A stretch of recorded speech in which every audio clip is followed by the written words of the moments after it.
Today, we're talking about a handful of tiny, uninhabited islands in the East China Sea.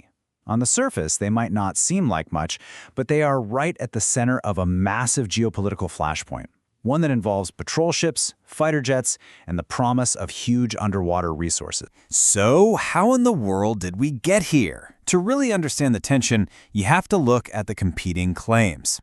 And in this explainer, we're going to dig deep into the official position of one of the key players, Japan. We're using a pamphlet published by its Ministry of Foreign Affairs as our guide. Now, it's really important to remember, this is their side of the story, their narrative. Okay, first things first, let's get our bearings. The islands are right here in the East China Sea, and as the slide shows, they're administered by Japan as part of its Okinawa prefecture. As you can see, that puts them in a really strategic spot, kind of sandwiched between Japan, Taiwan, and mainland China. To get a handle on what's happening right now, the source document argues we have to go way back. The whole foundation of Japan's claim, as they lay it out, really starts in the late 19th century. So this pamphlet lays out Japan's claim with a pretty clear timeline. It says that after about a decade of surveys, which confirmed the islands were uninhabited and not under anyone else's control, the cabinet made it official in 1895. And what does not under anyone else's control mean? Well, in international law, it's a principle called terra nullius, basically nobody's land. And right after that, a private citizen even started a small business there, with a factory making dried bonito flakes, and at one point over 200 people were living on the islands. Okay, now this is interesting. The pamphlet presents this as a crucial piece of evidence, maybe even a smoking gun. It's a quote from a thank you letter sent back in 1920 by the Chinese consul in Nagasaki. Why? Because some Japanese locals had rescued stranded Chinese fishermen.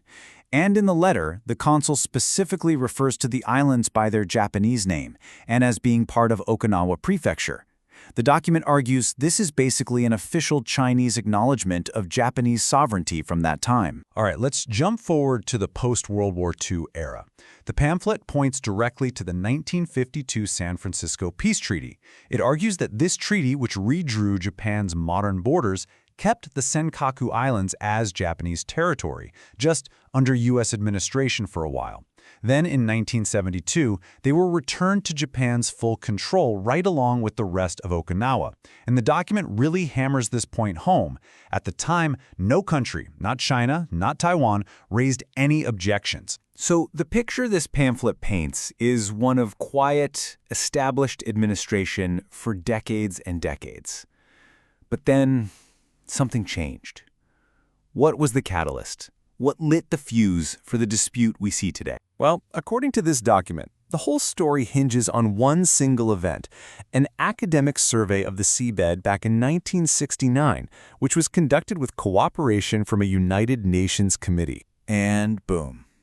This right here is what the pamphlet presents as the trigger. It states that it was only after this report came out, suggesting the area could be sitting on one of the biggest oil reservoirs in the world, that things changed. Suddenly, in 1971, both China and Taiwan began to formally assert their own claims to the islands for the very first time. And that, of course, brings us to the next section of the pamphlet. This is where it dedicates a lot of space to countering the specific historical and legal arguments that China and Taiwan would later put forward. You can see here how the document tries to take apart these opposing claims one by one. For example, when it comes to the ancient territory argument, it says, look, just discovering a place isn't enough for ownership under international law. It claims there's no proof of what really matters, effective control.